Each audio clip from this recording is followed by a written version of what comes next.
শত চেষ্টার পরও সত্য লুকিয়ে রাখতে পারল না ভারত।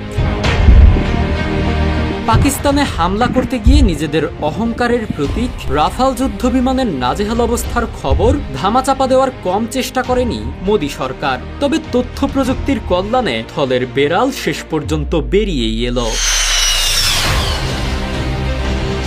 পাকিস্তান আসলেই ভারতের 3টি রাফালকে ভূপাতিত করেছে কিনা এ নিয়ে হামলার পর থেকেই চলছিল তুমুল আলোচনা। তবে এই খবর ভারত সরকার কিংবা সেনাবাহিনী নয়, নিজেদের অজান্তেই ফাঁস করে ফেলেছে বিশ্বের শীর্ষ ইনজেকশন সিট নির্মাতা প্রতিষ্ঠান মার্টিন বেকার।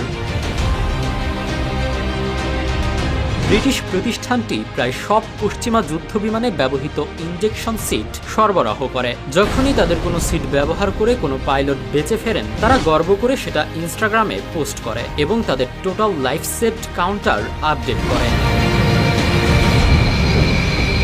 16 এপ্রিল মার্টিন বেকার জানায় একটি মাইরেজ ভি ক্রাশ করে এবং ইনজেকশন সিট ব্যবহারে পাইলট বেঁচে যান। সেই সময় তাদের মোট জীবন রক্ষা সংখ্যা দাঁড়ায় ৭৭৮৪-তে। এরপর ৭ মে সংখ্যাটি গিয়ে দাঁড়ায় ৭৭৮৮-তে। অর্থাৎ নতুন করে আরও 4 জন পাইলট ইনজেকশন করে প্রাণে বেঁচেছেন।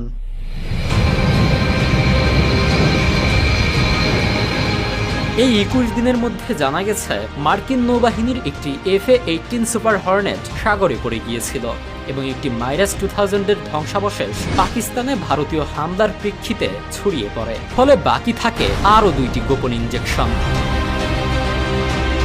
এই অতিরিক্ত 2 ইনজেকশন নিয়ে জল্পনা তুঙ্গে। বিশেষ করে পাকিস্তানি সোশ্যাল মিডিয়ায় ট্রল আর কটাক্ষে ভরে উঠেছে মার্টিন বেকারের ইনস্টাগ্রাম কমেন্ট সেকশন। কারণ ভারত থেকে কোনো রাফাল ক্রাশের ঘোষণা আসেনি, অথচ কাউন্টারে বেঁচে যাওয়া পাইলটের সংখ্যা বাড়ে কিভাবে?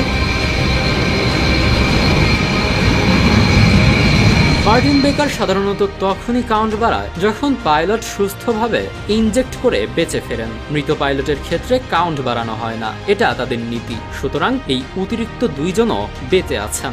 এখন প্রশ্ন উঠেছে, এই 2টি ইনজেকশন তাহলে কি ভারতীয় রাফালের? যদি তাই হয় তবে ঘটনা চেপে যাওয়ার চেষ্টা করা হচ্ছে।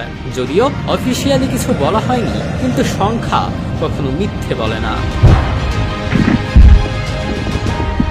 আর এভাবেই আন্তর্জাতিক অস্ত্রশক্তি আর ইনস্টাগ্রামের ডিজিটাল হিসেব ভারতীয় রাফাল রহস্যের দ্বার উন্মোচন করে ফেলল। সত্যের মুখে তালা দিলেও মার্টিন বেকার কিন্তু চুপি চুপি বলেই ফেলেছে, ভারতের রাফাল